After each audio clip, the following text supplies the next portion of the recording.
Conference on Operation Sindoor. We will begin with opening statements by the three senior officers to my right here who have been directly overseeing operations during Operation Sindoor. We have Lieutenant General Rajiv Ghai, Director General Military Operations, who will cover the aspects related to land domain.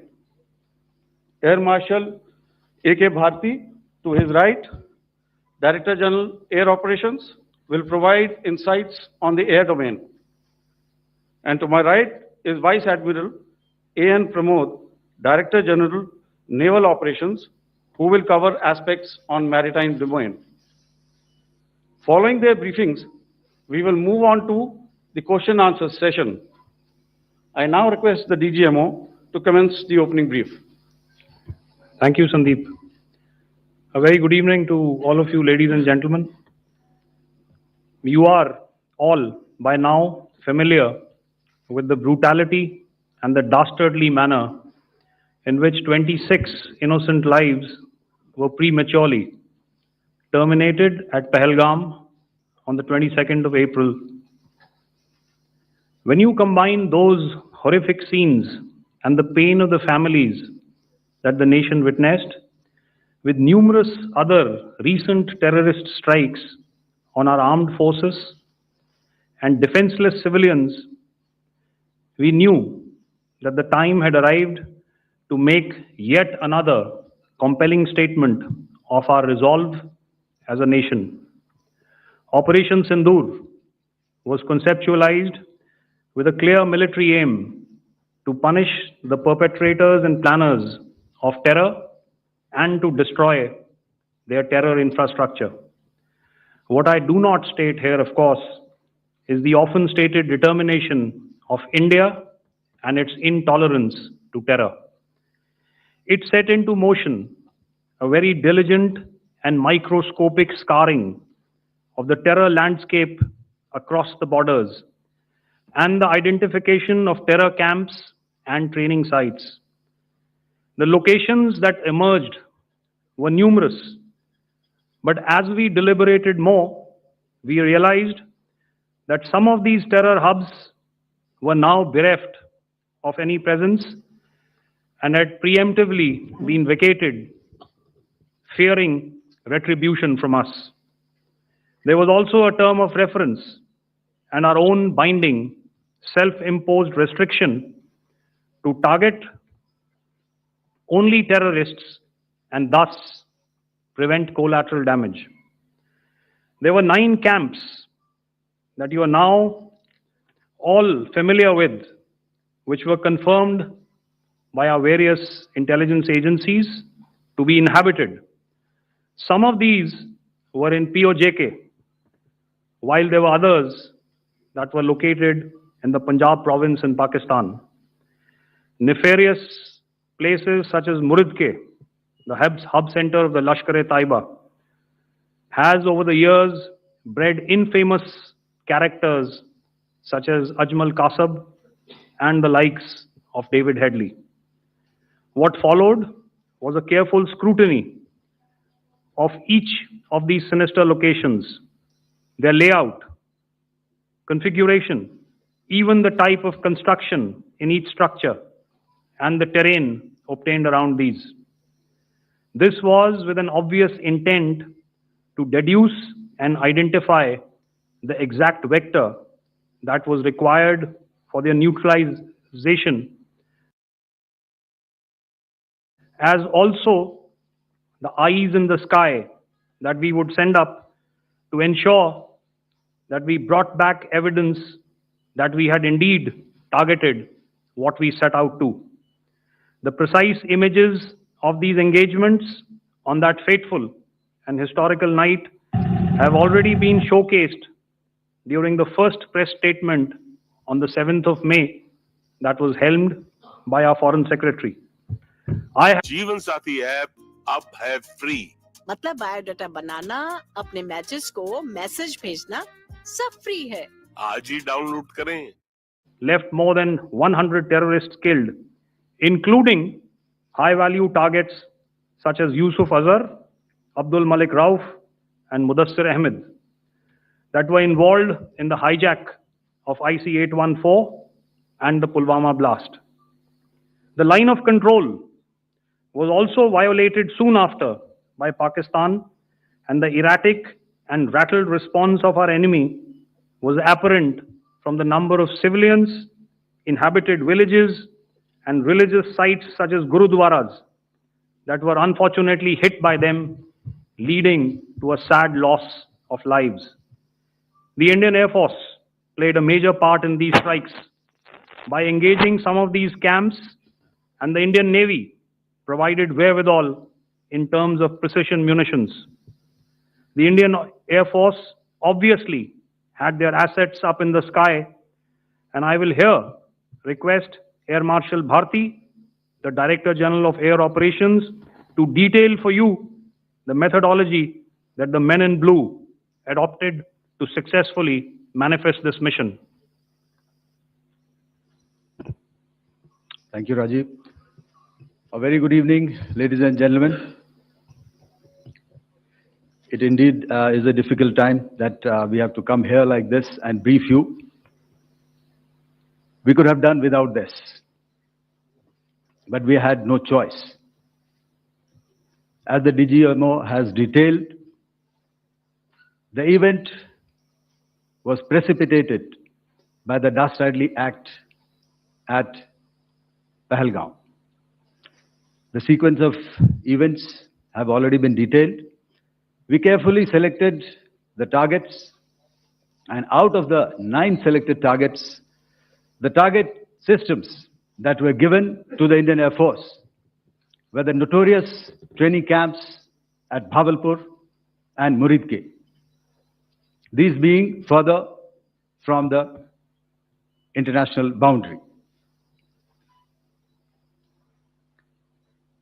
Through critical target system analysis, we analyzed what was to be done to annihilate these targets and plan to engage these targets with precision air-to-surface guided munitions so as to avoid collateral damage. The modalities of planning process I will not go through at this instant. However, what I would like to show you is the results that we achieved through our targeted airstrikes. Could I have the second slide, please?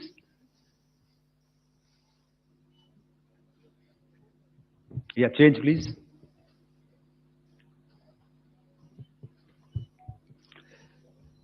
Okay. This is what the terror infra at Muridke looks like.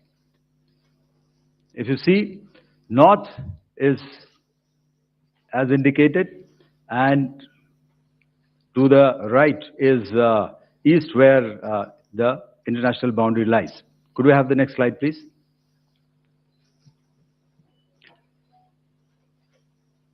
Orientating. Just go back to one slide. Okay. Please have a look at this red building, the series of buildings out here, and this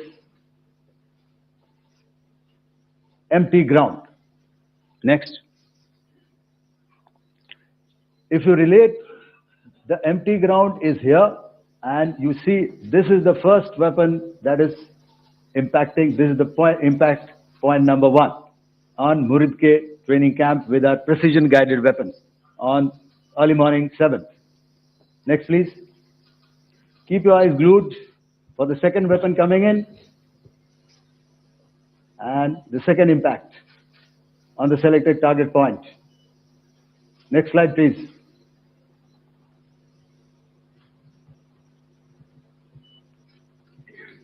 Third weapon, third impact. Continue. And fourth weapon, fourth impact.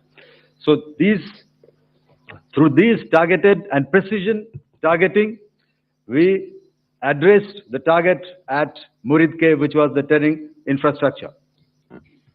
Can you hear me? All right. Okay, I'll come closer to the mic.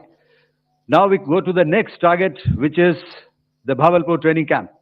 Next slide, please. Okay, just wait. So the effect, if you see, the impact point, if I can point out, this is the impact point. The ammunition has gone through the roof and it has created a blast inside, the photographs of which you would have, all of you would have seen. And the red building, after that, there was this double-story building. It has been completely decimated by precision targeting. Next, please. The target system, which was in the north, a series of buildings. I'll show you how it looked. Next. Completely destroyed by our precision targeting. Next. Now coming to Bhavalpur, this is the target complex that we are dealing with, a fairly large target complex. So we had to carefully choose the points that we needed to address, which were high value and which would meet our stated objectives of eliminating the terrorists. I would like to draw your attention to this red canopy, and in relation to that, I would cover the targets. One target system is a series of buildings here, other one here, and other one out here. Next slide, please. This is how it looked before, and this is how the building looked after the impact of the weapon. And orientation in relation to this red canopy, you can see here. Next, please. Before, next, and after. The roofs have completely collapsed. Next. This is the target system. Next. Precision targeting, and we have achieved our objectives here. Next. All right. So that was what we did on the 7th. Our objective was to address these two terrorist camps, and that we did with precision. And thereafter, we maintained a robust air defense posture, because remember, our objective was to target the terrorists and terrorist infrastructure, not any other infrastructure, not the Pakistani military, not the Pakistani any other infrastructure. So that is what we have maintained on the 7th of May. However, what we saw in the evening of 7th of May, we were saturated with a raid of Pakistani unmanned aerial vehicles and small drones. And these came in waves in our civilian areas, over our military installations, and all of them were successfully intercepted. Few of them did manage to land. However, there was not much damage that they did. And we have our robust counter-US hard kill and soft kill systems which did the job. However, the difference here was that we had targeted the terrorists. The adversary now has targeted our civilians and the military infrastructure. So it had to be responded to. So in a quick and calibrated response, that very night, we struck their radar installations at Lahore and close to Gujranwala, the LYT installation, to indicate to him that we are ready, yet we do not want to escalate. Our fight was with the terrorists and not with the Pakistani military establishment. Thank you. Thank you, Air Marshal Bharti. So, ladies and gentlemen, he's outlined operations not only on the night of 6th and 7th of May, when Operation Sindoor commenced, but also on the subsequent night. Being well aware and familiar with the congenital and impulsive nature of our adversary, and even though we did attempt to reach out and communicate our compulsions to strike at the heart of terror to my counterpart in the immediate wake of Operation Sindoor. The request was brusquely turned down, with an intimation that a severe response was inevitable and in the offing. We were, of course, prepared. Operations on the 7th and the 8th, Air Marshal Bharti spoken about. On the night of 8th and 9th of May, they flew drones and aircrafts into our airspace all across the borders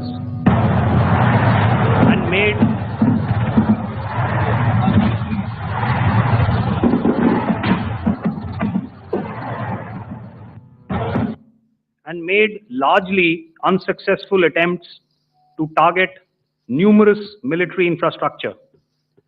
Violations on the line of control by Pakistan also commenced yet again and precipitated into fierce arty engagements. The air operations on the night of 8th and 9th of May, I'll yet again request the DG Air Operations to cover.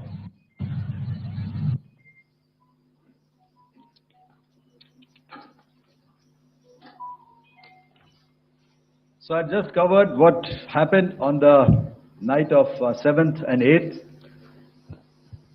What we found that on the night of 8th and 9th, starting as early as 22:30 hours, our cities had a mass raid of drones, unmanned aerial vehicles, UCAVs, starting right from Srinagar, going down right up to Nalia.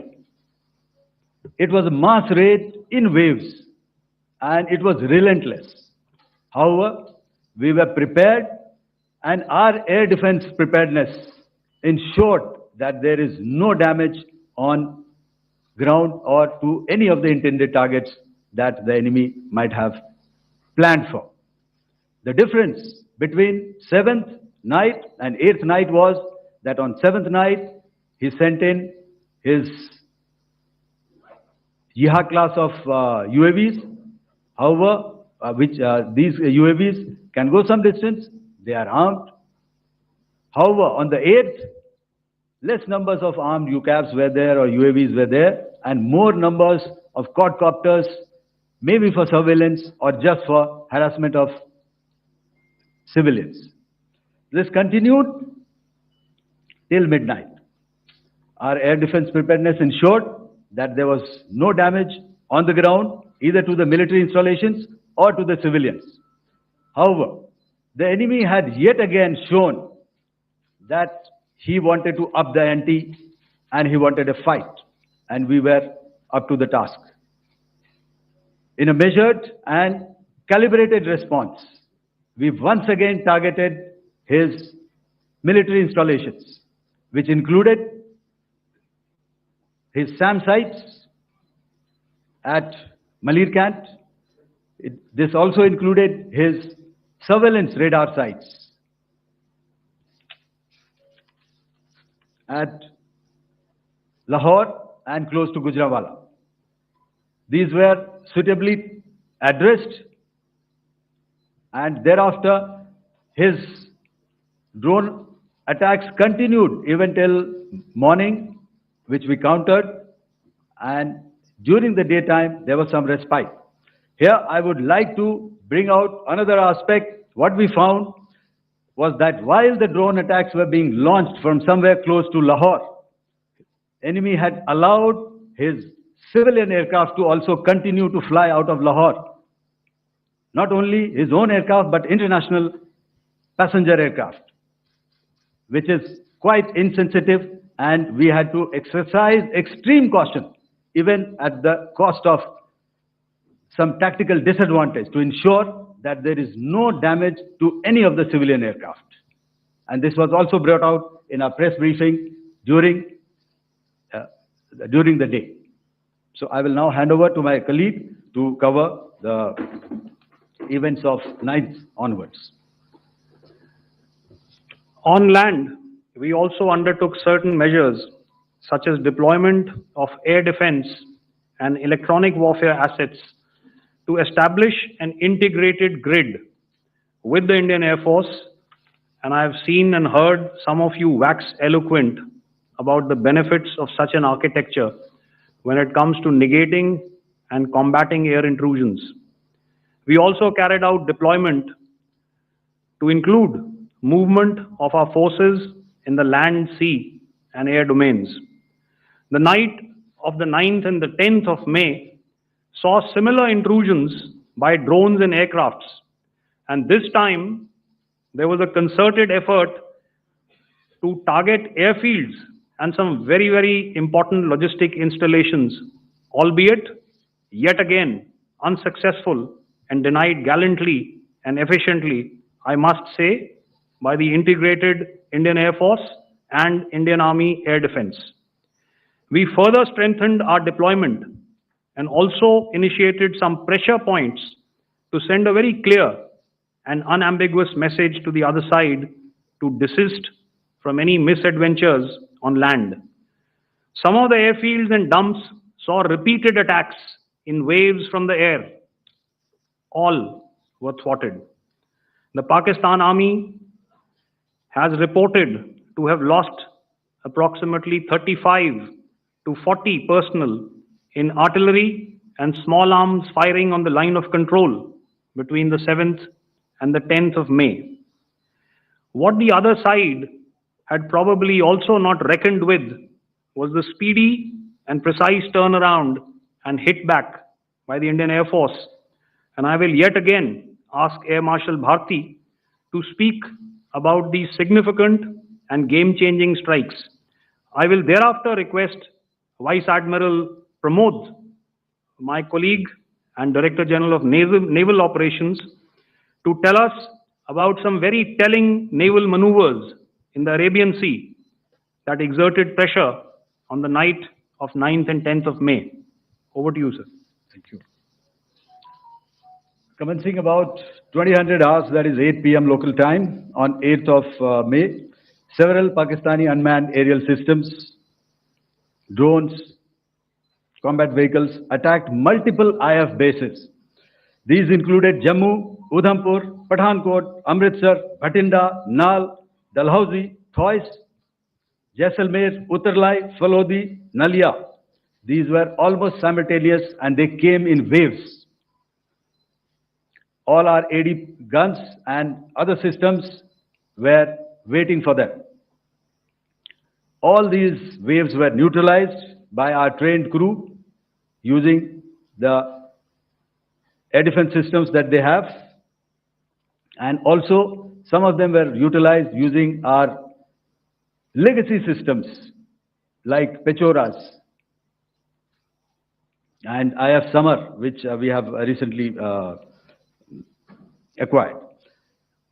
And some were neutralized by the Garud snipers. There was no damage on ground from these incursions and these mass raids, if I could call them, from the Pakistani side.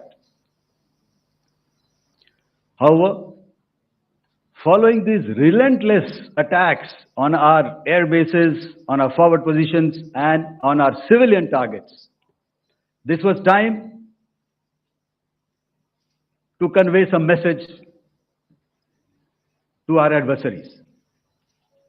And therefore, a decision was taken to strike where it would hurt. And towards that, in a swift, coordinated, calibrated attack, we struck his air bases, command centers, military infrastructure, air defense systems across the entire Western Front.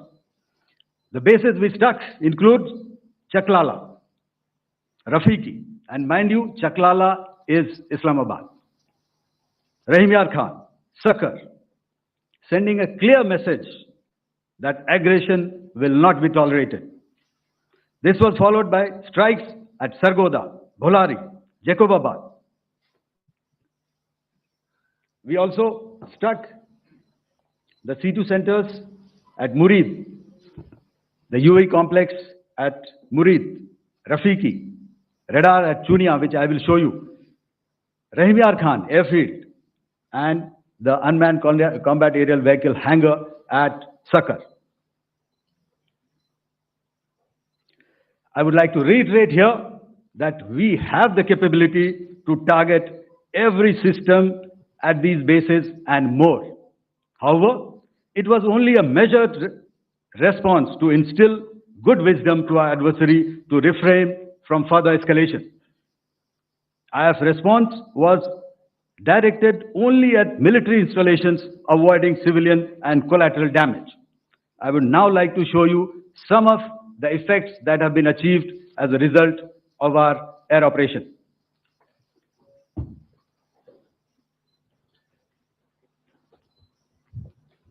Here is the Pasrur air defense system, if you could see. Zoomed up view. This is the radar mounted on a high tower. And after the strike,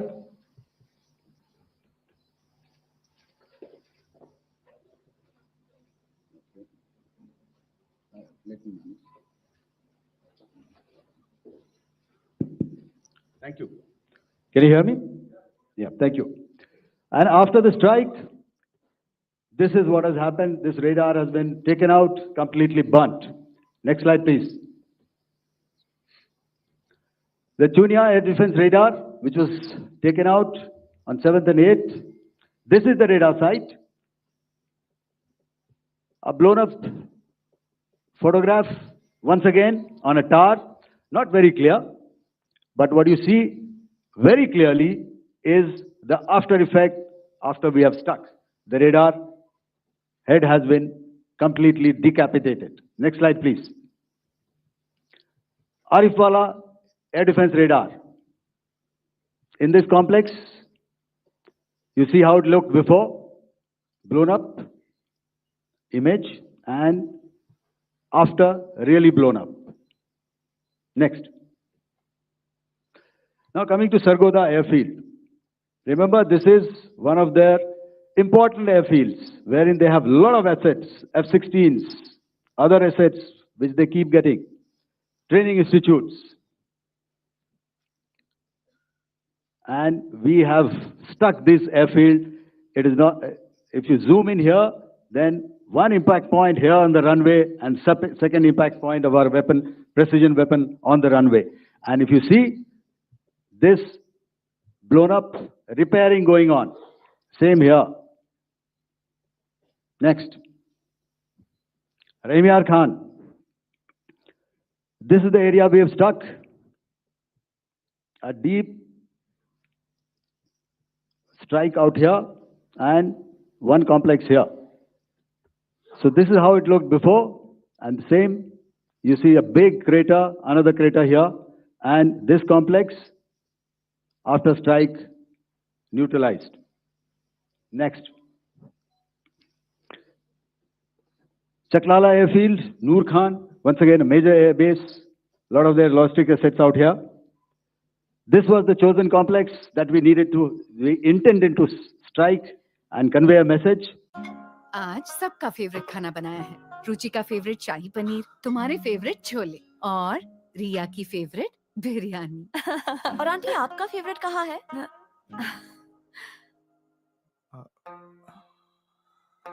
आपका favourite क्या है? बताओ ना माँ, आपका favourite क्या है?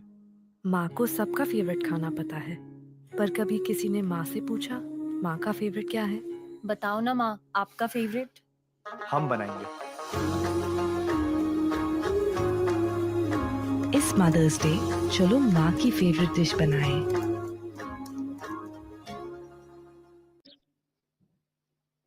Bolari airfield, aircraft hangar. This is how it looked before, and this is how it looked after the precision strike. Next. Jacobabad, aircraft hangar, and this is how it looked after. Next. So what I'm trying to convey here, ladies and gentlemen, is to start with, our fight was neither with the Pakistani military nor with anybody else who's there on the other side. Our fight was with the terrorists.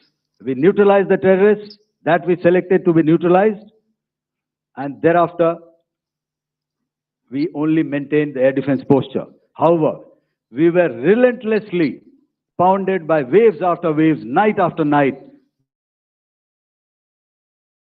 and by his other unmanned aerial systems. And that left us with no choice but to retaliate, and yet our retaliation was calibrated, it was graduated, and it was proportionate. Thank you.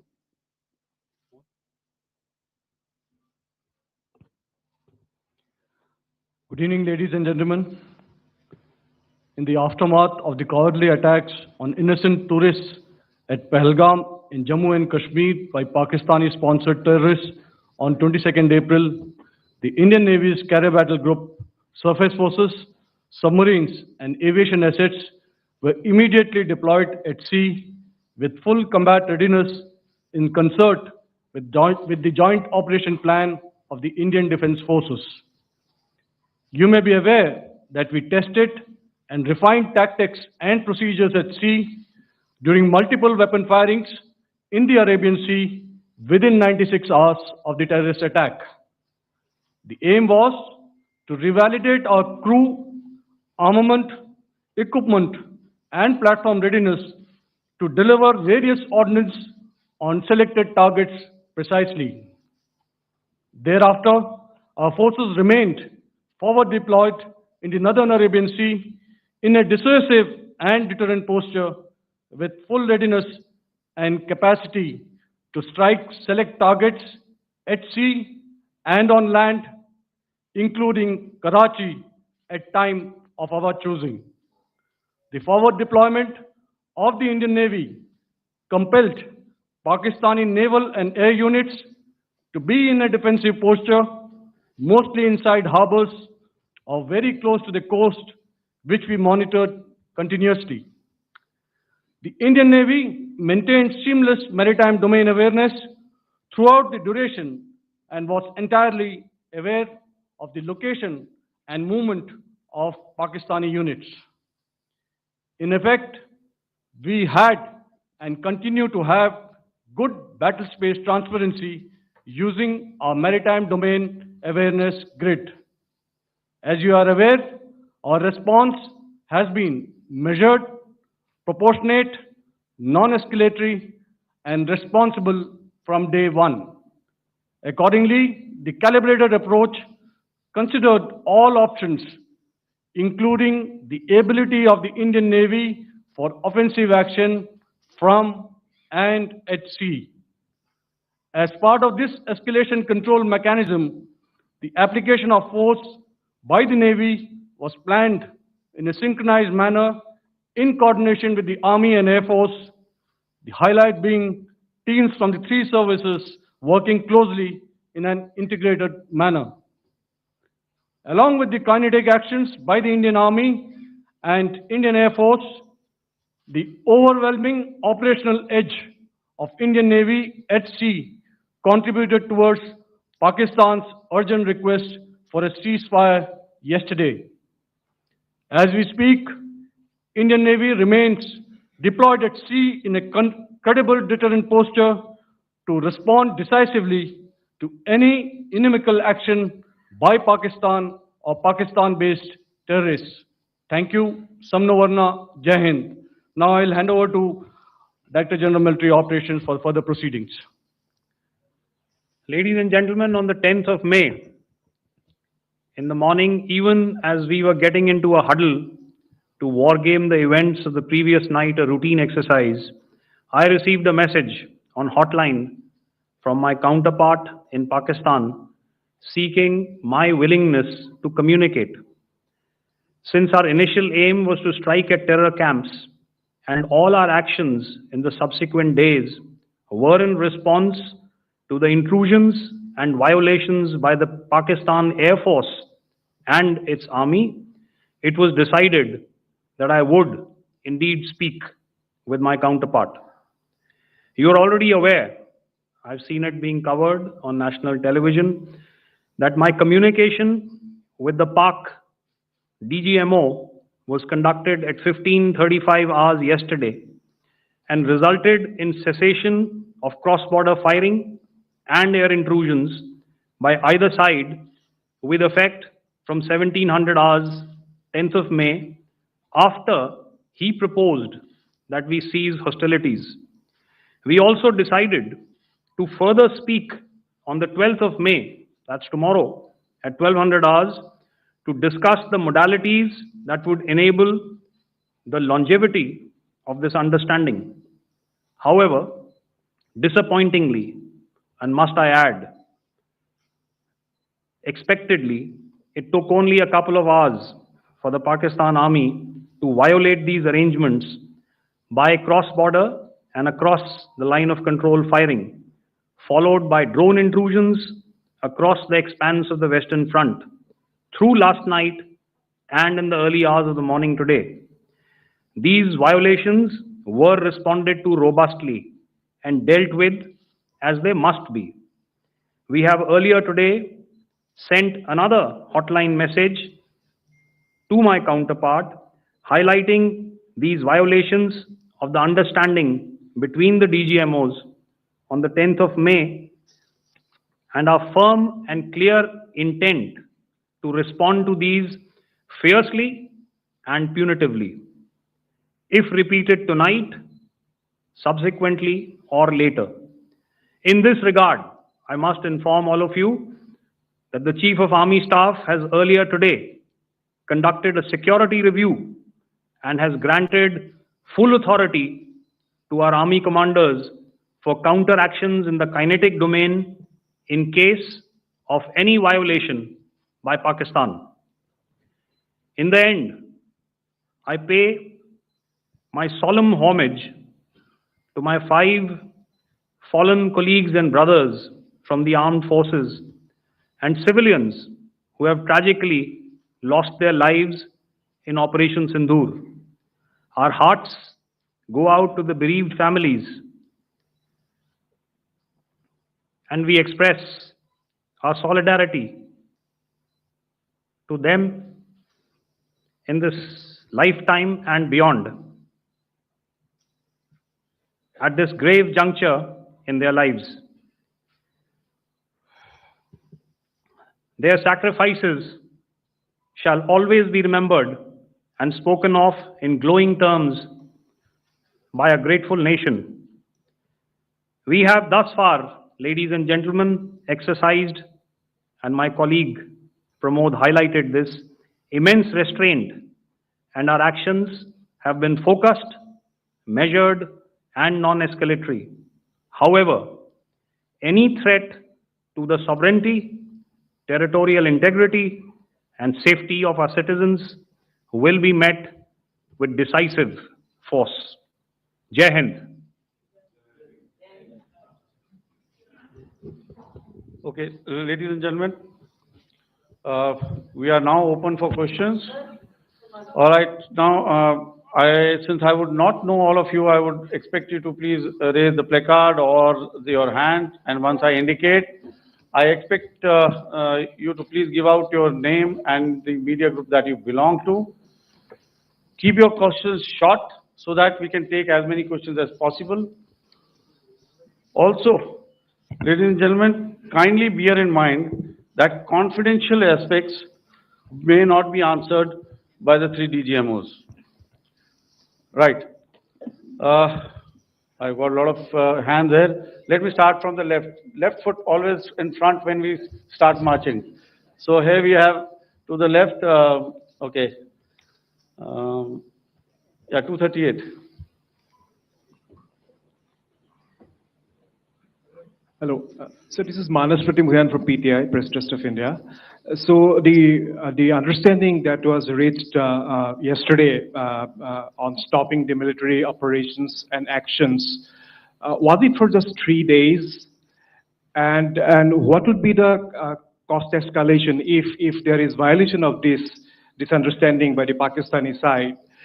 And my subsequent question would be that we have a kind of ceasefire agreement with Pakistan that was finalized in 2003. So will there be some kind of similarities in frameworks between the two kind of understandings, 2003 ceasefire agreement and the current understanding on stopping military operations.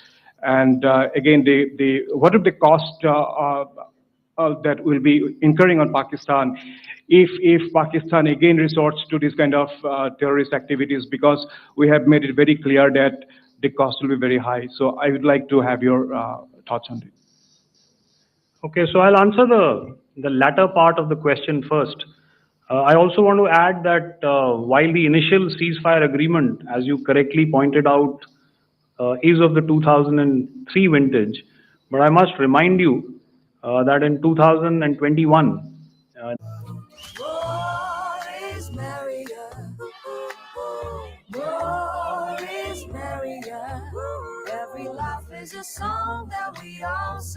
More is merrier, which is why we add more chunks of real fruit for deeper flavor. Nick, flavors as deep as friendship. attack at Pahalgam. Once our Foreign Secretary had announced the decisions of the CCS in the immediate wake of that attack, he had announced certain measures, and then of course Pakistan had in turn made its own announcements. Since then, there have been certain violations of this ceasefire understanding, and of course after the 7th of May, like I pointed out during my statement, that there have been numerous violations on the line of control especially, and of course along the international boundary by the Pakistan Army and the Pakistan Air Force. This understanding that we spoke about yesterday, no, it was not for 3 days. It was first to stop aggressive and hostile activities immediately, let that order and direction settle down for about 36 hours, and thereafter discuss modalities, like I said, to ensure its longevity. That is tomorrow on the 12th of May. But unfortunately, we had a violation starting at approximately 1900 hours last night. And we've sent a communique, like I said, to the Pakistan Military Operations Directorate. And we will await as to what happens tonight. All right. The cost escalation, I'll leave it to your best imagination. I've already said that the response will be fierce and punitive. Now, the right foot forward. Yeah.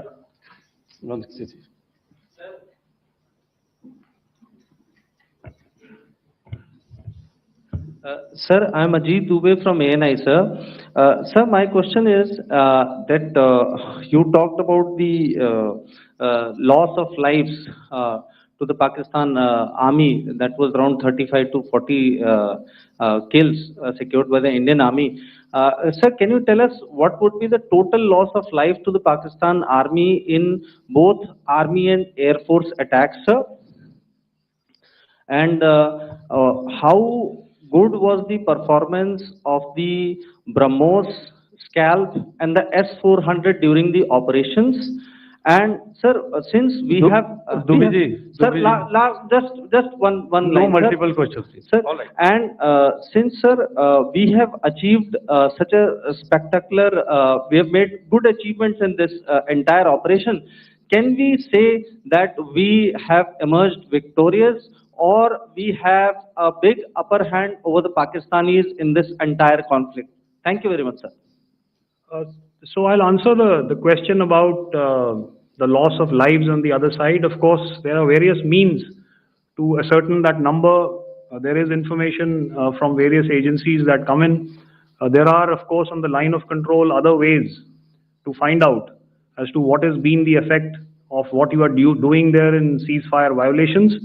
So therefore, I mentioned 35 to 40 on the line of control, and please remember that once Operation Sindoor was launched, the responses of the Pakistan Army were also on Indian Army or the Indian Armed Forces infrastructure.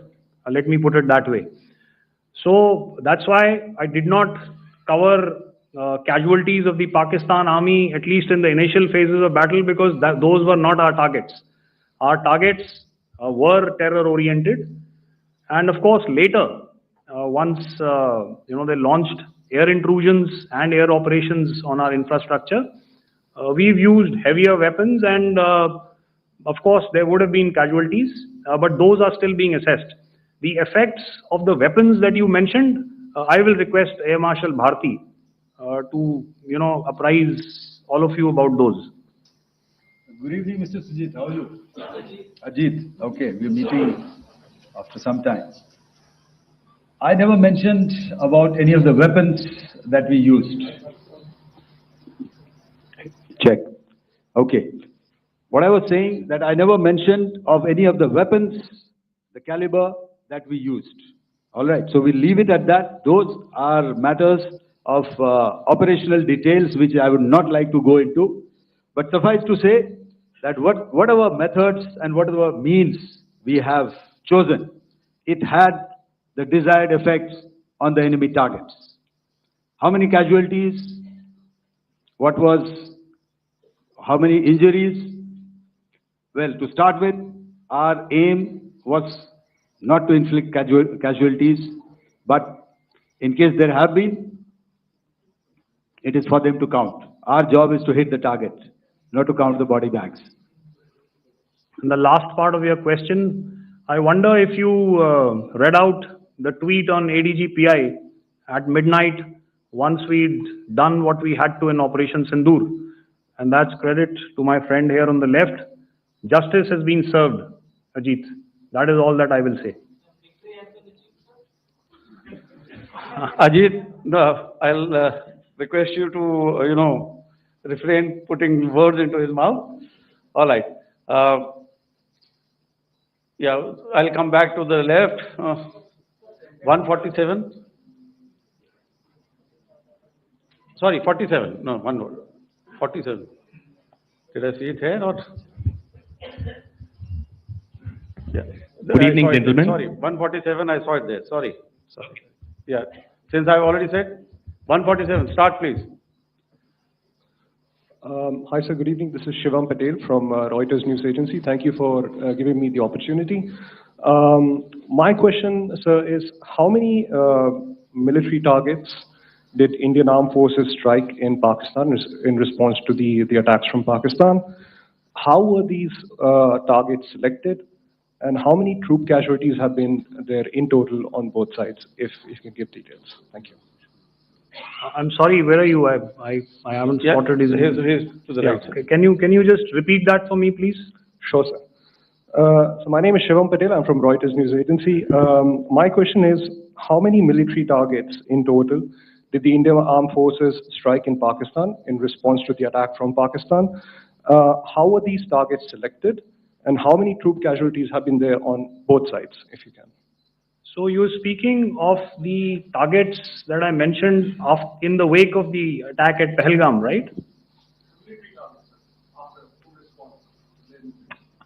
Yeah, I think it's amply clear to everybody here that the Pakistan army has not crossed the international boundary, neither in the plain sector nor on the line of control. So the intrusions have been in the air. There have been certain attempts on the line of control when ceasefire violations have been on to try and infiltrate and carry out and perpetrate activities that we are all very well familiar with. Whether these are by terrorists or by the Pakistan army or its special forces and commandos is difficult to say, but each of these have been effectively thwarted. So therefore, as far as engagements of military targets on the other side is concerned, I thought Air Marshal Bharti covered those very well and, in detail. And he also mentioned as to how they went about targeting those. I think those images were very clear and very, very graphic in telling us as to what we needed to hit. And you'll remember right at the outset, I said that we even went into what was the construction in each of these locations and therefore decided on the vector that had to be utilized. Please. Okay, if I could add to what the DGMO has said, I have already detailed the targets now. Whether it is X numbers or Y numbers is that is immaterial. And what damage have we inflicted? You have seen.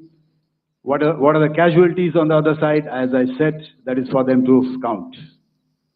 As far as we are concerned, from the air defense side, if they had a choice, they would have definitely come in. They are fighters, there are more numbers of UCAVs. It is not that they did not intend to come in. It is only that our robust AD posture prevented them from coming in. So that must be known, and that must be realized by all the audience here. Yeah, I'll come to the left now, 24.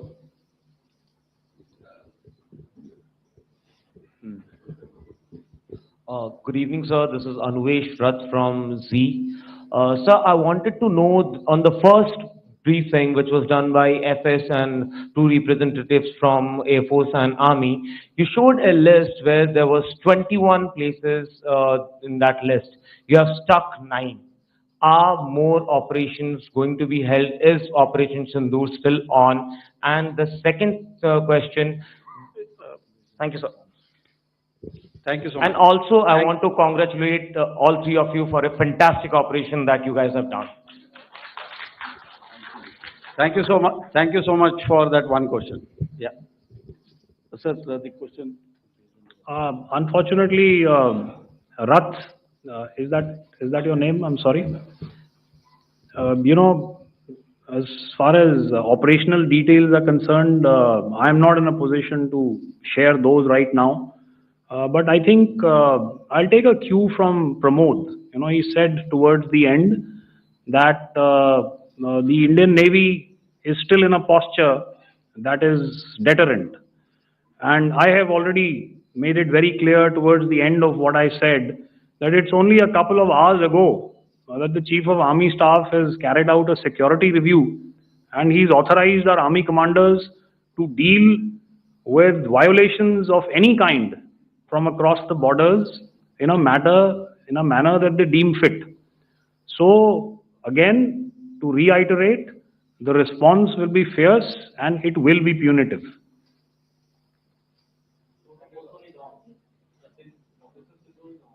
Yes. Only 6 days master Vedic mathematics. Don't calculate in a slow way. See how older students solve questions in seconds.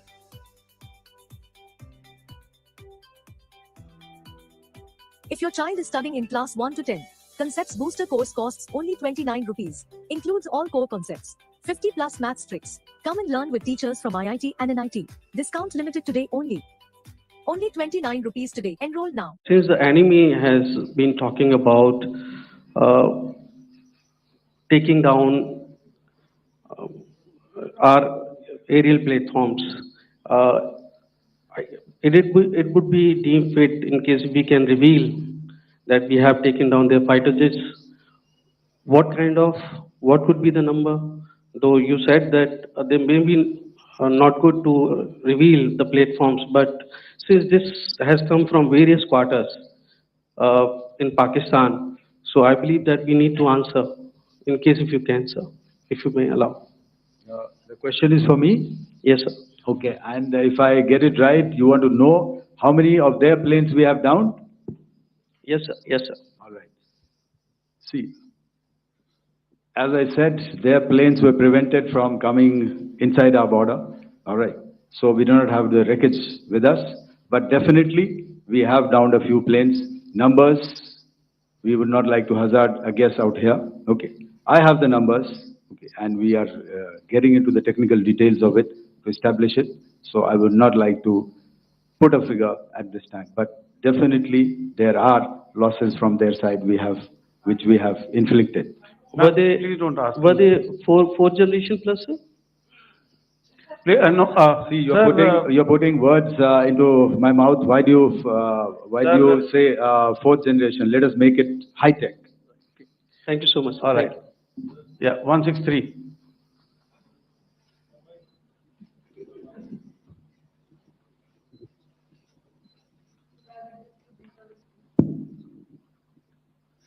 Sir मैं मंजीत नेगी हूँ आज तक से। मेरा सवाल ये है कि इस पूरे ऑपरेशन में जो आतंकी ठिकानों को निशाना बनाया गया, क्या नंबर्स कुछ बता सकते हैं कितने आतंकी मारे गए? कुछ नाम सरकार मतलब कुछ नाम मीडिया में आए भी हैं जो बड़े उसके मास्टरमाइंड थे। और एक सवाल जो आज एयरफोर्स ने भी ट्वीट किया कि ऑपरेशन सिंदूर अभी जारी है और सरकार की तरफ से भी कहा गया। और पिछली बार जब विदेश मंत्रालय की प्रेस कॉन्फ्रेंस पहली हुई थी उसमें वो लिस्ट दिखाई गई थी कि 21 टेरर कैंप आइडेंटिफाई किए गए हैं। तो क्या जो बाकी बचे हुए टेरर कैंप हैं उन पर भी कार्रवाई होगी? और एक नंबर अगर आप बता पाएं कितने टेररिस्ट मारे गए? Manjeet ji, 3 questions. The third one has just been asked here before. So 21, this thing. So I'll request the first to be answered so that we have more number of people who can ask. Manjeet, जब मैंने statement दिया तो मैंने शुरू में ही कहा कि जैसे ही ऑपरेशन सिंदूर कॉन्सेप्चुअलाइज हुआ तो हमारा जो पीछे की कार्रवाई होती है स्पेड वर्क और टारगेट्स को आइडेंटिफाई और एनालाइज करने की कार्रवाई शुरू हो गई थी। मैंने जब स्टेटमेंट दिया तो मैंने बताया कि बहुत सारे थे, हमने 21 दिखाए होंगे और भी हैं, लेकिन वो लिस्ट फिल्टर करते करते 21 तक पहुंची। अब क्या आगे एंगेज किए जाएंगे? अगर जरूरत पड़ेगी तो जरूर एंगेज किए जाएंगे, लेकिन मैंने बताया कि इस समय जो इंट एजेंसीज ने हमें बताया कि फलाने कैंप में प्रेजेंस है, हमने उनको एंगेज किया। कुछ नाम मैंने लिए, कुछ नाम अभी पुख्ता किए जा रहे हैं। मैंने आपको बताया कि जो इंट एजेंसीज ने अभी तक असेसमेंट किया है उसमें उन्होंने कहा है कि तकरीबन 100 से ज़्यादा मारे गए हैं। और एक आज आपने तस्वीर भी देखी कि काफ़ी प्रोमिनेंट जो फ्यूनरल था, काफ़ी प्रोमिनेंट एक जो हस्ती हैं वो ऑर्गेनाइज कर रहे थे, और उस फ्यूनरल में और कौन कौन लोग अटेंड कर रहे थे वो तो आपने देखा ही।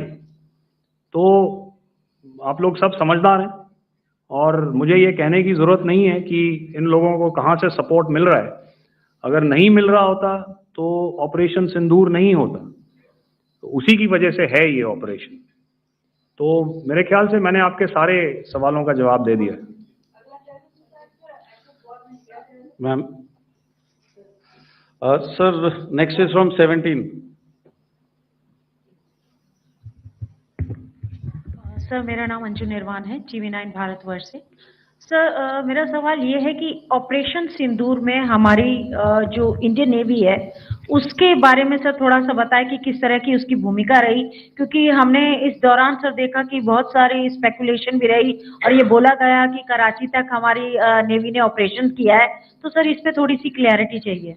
और सर हमने कौन कौन से फाइटर एयरक्राफ्ट डाउन किए हैं, अगर उसका भी थोड़ा सा क्लैरिटी मिल जाए तो अच्छा रहेगा। तो मैं आपका पहले सवाल का जवाब दूंगा। I will make few sentences and leave it for your imagination.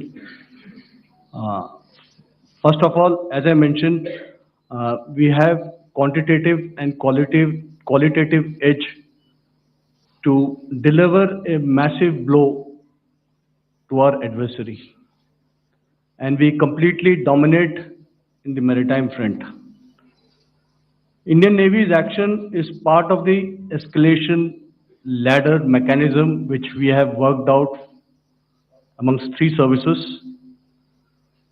This time, if Pakistan dare take any action, and Pakistan knows it, what we are going to do. That's all. Okay. आपके सवाल का जवाब मैं पहले दे चुका हूं। आपके सवाल का जवाब मैं पहले दे चुका हूं, इसलिए मैं बस उस तक ही सीमित रखूंगा और इतना कहना चाहूंगा कि आने वाले दिनों में आपको खुद ही पता चल जाएगा और ऐसी बातें छुपी नहीं रहती हैं, तो पता चल जाएगा। So at this time we'll just let it be. Okay, ladies and gentlemen, we have 1 or 2 more questions, sir. So please, they are going to be outside. You can speak to them there also. 104.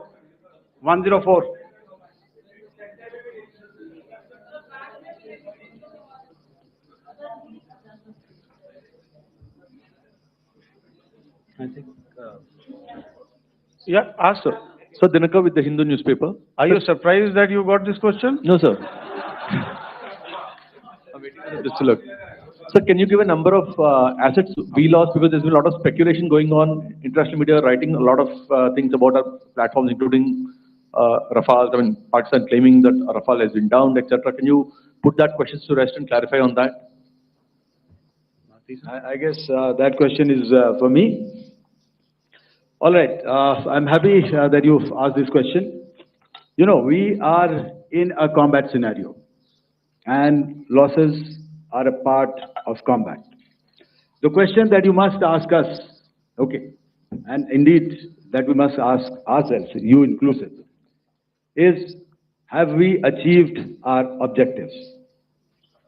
Have we achieved our objective of decimating that terrorist camp? And the answer is a thumping yes. And the results are for the whole world to see. As for the details, what could have been, how many numbers, which platform did we lose? You know, at this time, I would not like to comment on that because we are still in a combat situation. And if I comment on anything, it will only be advantage adversary. So we don't want to give him any advantage at this stage. All I can say is that we have achieved our objectives that we selected, and all our pilots are back home. Thank you. Okay, hold, please don't, please be civil here. So we'll have 220 now. Hello sir, this is Anita Chaudhary sir from Swadesh newspaper. मेरा सवाल है, क्योंकि ये हमारे जो पहले जो action रहा वो आतंकवाद के खिलाफ रहा, तो आतंकवाद में अजहर मसूद की तरफ से एक बयान जारी किया गया था जिसमें उन्होंने कहा कि हम इसका बदला लेंगे और जार जार रुलाएंगे। तो क्या अगला, अगर खुदा न खास्ता अगला टेरर अटैक किसी भी तरह का होता है, तो क्या उसे एक्ट ऑफ वॉर में हमारी तरफ से लिया जाएगा और उसका क्या माकूल जवाब दिया जा सकता है? मेरा इसमें सिर्फ एक ही जवाब है आपके लिए कि हमने अपनी कार्रवाई करी। हमने उसके बाद मैंने अपने स्टेटमेंट में भी बताया कि ये कम्युनिकेट करने की कोशिश करी कि हमने इस तरीके से ये जो स्ट्राइक्स हैं वो क्यों की। लेकिन जो हमारा एडवर्सरी है उसने जैसे मुनासिब समझा वो कार्रवाई करी। तो आपने देखा कि ये जो एक्टिविटीज चल रही हैं 3-4 दिन से, ये कोई वॉर से कम नहीं है। नॉर्मल सर्कमस्टांसेस में एक दूसरे देश की एयरफोर्सेस हवा में नहीं उड़ती हैं और एक दूसरे के ऊपर स्ट्राइक्स नहीं करती हैं। हर रात इंट्रूजन्स नहीं होते हैं। लाइन ऑफ कंट्रोल पर सीज फायर वायोलेशंस, आपके एक साथी ने सवाल पूछा था शुरू में, एक सीज फायर अंडरस्टैंडिंग था, वो भी जा चुका है। उस सीज फायर अंडरस्टैंडिंग के जाते जो फायरिंग हो रही है लाइन ऑफ कंट्रोल में, उसमें घुसपैठ की कोशिश हो रही है। आमतौर पर ये घुसपैठ लाइन ऑफ कंट्रोल में टेररिस्ट करते हैं, लेकिन हमें इंफॉर्मेशन है कि हो सकता है ये पाकिस्तान आर्मी की टोलियां भी हों जो हमारे पोस्ट के ऊपर खामी पहुंचाने की कोशिश कर रही हैं। तो ये सारी एक्टिविटीज तो वॉर में शामिल हैं। तो ये कहना मुश्किल है कि आगे क्या होगा, वो स्पेक्यूलेटिव जोन में आ जाता है और मैं स्पेक्यूलेट नहीं करना चाहता हूँ। हर एक सिचुएशन अलग होती है और उससे एक तरीके से डील किया जाता है। सर मैं एक सवाल इसका मैं जवाब देना चाहता हूँ, एक मिनट। सो जो मिलिट्री होता है, our main job is to prevent war and maintain peace and stability. So it is not that our response is a graded response. That means अगर किसी ने किया तो उसको graded उसमें किया, जैसे terrorist action हुआ तो what we did is the terrorist action and we destroyed all the terrorist camps. उसके बाद आपने देखा कि उनने थोड़ा सा कोशिश किया तो हमारे एयरफोर्स और आर्मी ने क्या किया, तो मिलिट्री टारगेट्स हैं उनके ऊपर थोड़ा। So our aim is to maintain peace and tell our adversary that you do this and the response will be bloody. Free registration, free chat और लाखों वेरीफाइड प्रोफाइल्स सिर्फ जीवनसाथी.com पे। Download now Jeevansathi dot com. Sir, this side. Ladies and gentlemen, please maintain, I this request side, you to sir. please be quiet. Jal Ghai? No. This side, sir. We have only two Sir. questions left, 166. Sir. Yeah, please ask. So I'm Rahul Singh from Hindustan Times, sir. So you were totally on top of the game in the kind of losses you've inflicted on the enemy. I mean, we saw those slides and everything.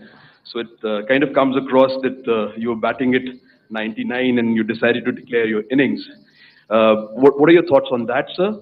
And do you think, are you weighing the option of the Pakistan army using this time, buying this time of the so-called ceasefire, or the understanding? And you talked about how they could not be trusted. So buying time to kind of build up their war reserves, getting stuff from their friends like Turkey or China, are we considering that possibility, sir?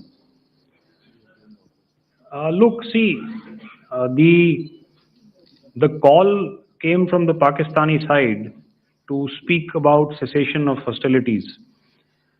What pauses mean during such conflicts is known to everybody. I don't want to go into the pros and cons of how preparation for war is made. That is a process in itself. But I think my senior colleague here, the DG Air Operations, spoke, or he alluded at least, to what this operation was precisely and specifically meant for. And I think that's something that we achieved, right at the outset. Had we had the option not to go further, we probably wouldn't have. But we've been compelled to be in this situation.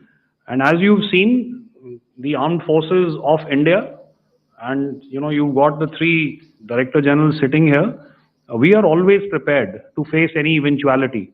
And like I said, that's for the sovereignty, the territorial integrity, and the safety of our citizens. So whatever has to be done will be done.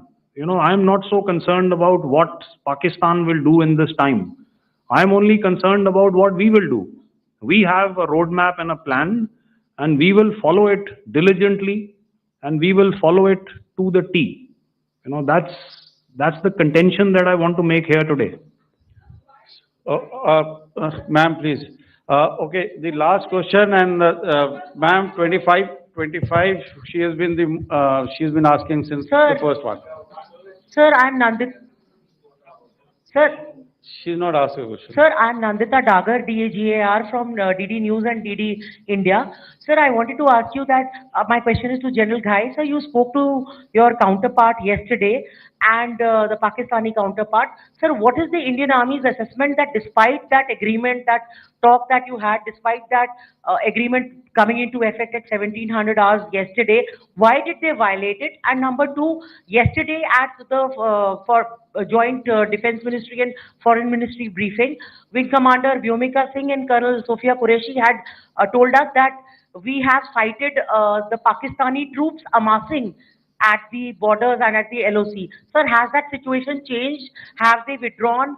And sir, if in case, despite now there is a lull, of course, but if tonight again, if the enemy again carries out shelling and aerial intrusions through drones, what is going to be our response, sir? Thank you. So without outlining the specifics of that response, I've already made it clear that there will be a response and it will be fierce and it will be punitive. Why the Pakistan Army chose the option of violating the understanding that was arrived at earlier yesterday, I think that's a question that we best answered by the Pakistan DGMO. I wouldn't be able to, give you that. But, in situations such as these, and if you go back into any conflict, sometimes these understandings take time, to fructify and manifest on ground. But without, getting into the reasons, it is our mandate to be prepared at all times, and that we were. It's not as if because there was an understanding we weren't prepared. I must tell you that the armed forces were on a very, very high alert, and they continue to be in that